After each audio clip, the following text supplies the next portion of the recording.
Hey everyone, it's Kayleigh and Immanuel. Welcome back. Happy Sunday. Nice to have you here. It's great to have you here. Yes, we want you to know that you are loved and that there's a purpose for your life. Yes, and today we are going to talk a bit about red flags and green flags, which we've touched on before, but we have had a request for some more depth. So we will explain what that is, but to start off, and maybe you can start to get a feel for what it is, we're going to say some red flags and green flags or amber flags that we had about each other before we got married. So things, let's just start.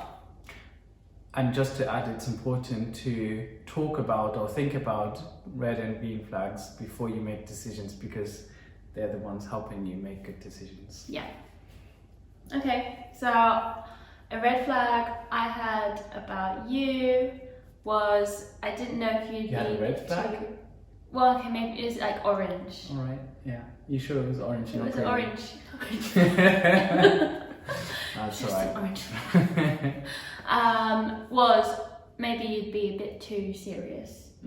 Emmanuel was very like, serious. have to be on time, you know, he's relaxed a bit now. But yeah. Peace. Okay, your turn. Was I meant to joke? Or laugh? No, you don't have to laugh, baby. Why would I? Well, I'm glad you married me anyways. One flag that I had, and I don't know whether it's red, but there was a specific time where we had a discussion point. It was, the flag itself is jealousy. Oh, okay. And I think in general, jealousy is a big thing that you have to look out for. Like if your partner's really, like a really jealous person, then I think you have to be careful. You have to raise things. And for us, it was when, do you remember? I actually don't know what you're going to say yet. Yeah, do you remember when you brought up the topic where I would, in church, for example, I would hug girls like really... You were like the hug advocate, but you were the only one. I was the hug advocate of kind of like our age group, because people were giving like really awkward hugs and they wouldn't really hug, and I'd be like, what's your problem about hugging? Like, you're not marrying someone if you're hugging them. Let's show that we can, that there's not such like really massive and even religious barriers between men and women. Obviously you can have like different viewpoints on that, and that's fine, but yeah, that's the topic for another day. That's the topic. Hugging. I was the hugging advocate, so people, I would love, I'm a lover and I'm a giver also of hugs. Yeah. With guys and with girls at that time too. Yeah. And I felt like I was the one to help everyone to like hug. To open up and be okay with hugging opposite sex. Yeah, I know. Yeah. Very well intentioned. Very well intentioned. Okay, yeah. But so. and then Katie had a problem with it. And I thought, she's just like, I didn't think, she's just jealous. But I was thinking a bit in the area of jealousy. I mean, I'm very sure that there's also some part of jealousy that was connected to it. But you also, and that's the thing about having a flag. When you see a flag, which is very important in the context of relationship, that you bring up the topic, because when it's a red flag, if it stays a red flag, you really shouldn't move forward. I'm not saying it was a red flag, but we did talk about it, and through talking about it, I noticed my approach was maybe not even the most helpful one. Right? So because girls would only hug you. Like it shouldn't. Yeah, that's not really good. Help the cause. Yeah, exactly. And your reaction to it was not purely like jealousy. It was also like, hey, look, maybe this is not the most helpful thing you're doing. So, and that was just one example. I mean, it's hard for me to think of red flags. I didn't really have a huge red flag with Kayleigh, as you can imagine. I mean, Kayleigh's the perfect partner. If you haven't found your perfect partner yet, just pray for someone like Kayleigh. You're gonna be fine. That's sweet. Well, one thing that I'm surprised you didn't say, and I thought you would say first, is my childhood trauma. I went through a lot growing up, and leaving home.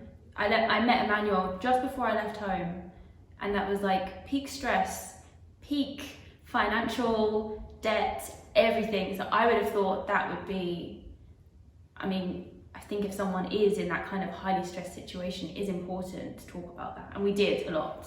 But yeah, if that was anything. I was thinking of this topic when I was thinking of flags, red flags. And it's really difficult one because it's not something you're necessarily responsible for. Yeah. Like you don't because have we spoke about it, you knew the reasons why I was in that position. Yeah. It's not like, oh, you are in big debt, now this is a red flag. No, that was not your responsibility. Yeah. Or that was not your fault. Obviously, and it's still something that's part of our relationship right now. Like a lot of conversations that we're having, a lot of times when we read something in the Bible, when we hear something, it's often relating to how you're still processing your childhood and how you're still processing everything that's happening. That has happened in the past and that's still happening right now. And obviously, I relate to it differently. I'm thinking a bit more, how is that helping? Maybe, for example, how is that helping me convey it to others? Yeah, how can I teach this to others or something? Yes, and I'm thinking... And you are reflecting this on yourself. Yeah. And I was thinking that this might be a red flag or some level of something like a problem, but I also know that there is healing that comes with time, and you're not at a stage where and I don't know whether you'll ever be, but you're not where you'll say, I look back to it and I have understood it all and I can now label everything. And it's a journey, and I committed to being on that journey, and I think it's okay. It's okay because I know the trajectory, and we're talking about it, and I'm very happy for this to be something where you can also talk to me about, where you don't have to be like, this actually makes me think of this person or what happened here, but I actually can't talk to my husband about it. Yeah. This would be horrible. No, it's a good point. I think this practice of putting things that maybe bring concern in your heart or that you are just having on your mind a lot, the practice of bringing those up before you get married is something that will continue in a different way once you are married. Because actually I think that's maybe the first time you've said that it's a bit concerning, or that you're thinking about the fact that I am often looking seemingly only at myself, I'm only thinking about myself. But actually, in reply to that, or from my perspective, I try to understand myself so that I can share that with others. Exactly. Yeah, exactly. And so it helps that we can talk about that now as well. Exactly, and that's the journey. If it has to be a journey, if it has to be like a lifelong journey, I'm also going to be part of that lifelong journey, right? But I think it's, yeah. It's fine. Yeah. Shall we summarize them? Okay, so summary is, we're using colours, we're using traffic light colours, but essentially we're encouraging you to think about different things that are concerning or big topics or important for you in your relationship, and where those needs or desires aren't being met as expected, for you to kind of scale them and think about how important they are, really think in more depth about the big important ones, the red flags, and consider in your own mind and also with your partner how you can mitigate those and whether they can become an orange flag or maybe a green flag, not such a big deal, we've done something about it, or maybe they're just wiped out altogether after your conversation. And along with that comes practicing communicating, and it definitely helped us a lot in preparing for getting married, for feeling safe in getting married, and a good habit for now that we're together and have more to talk about. Yeah. So hope you enjoyed the video, and see you say next something good. Sunday. See you next Sunday. Please, if you like this video, if you like hearing a bit more in one or the other aspect of maybe relationship or other parts of interactions, let us know what we should talk about. And yeah, see you next Sunday. Please like and subscribe. Bye.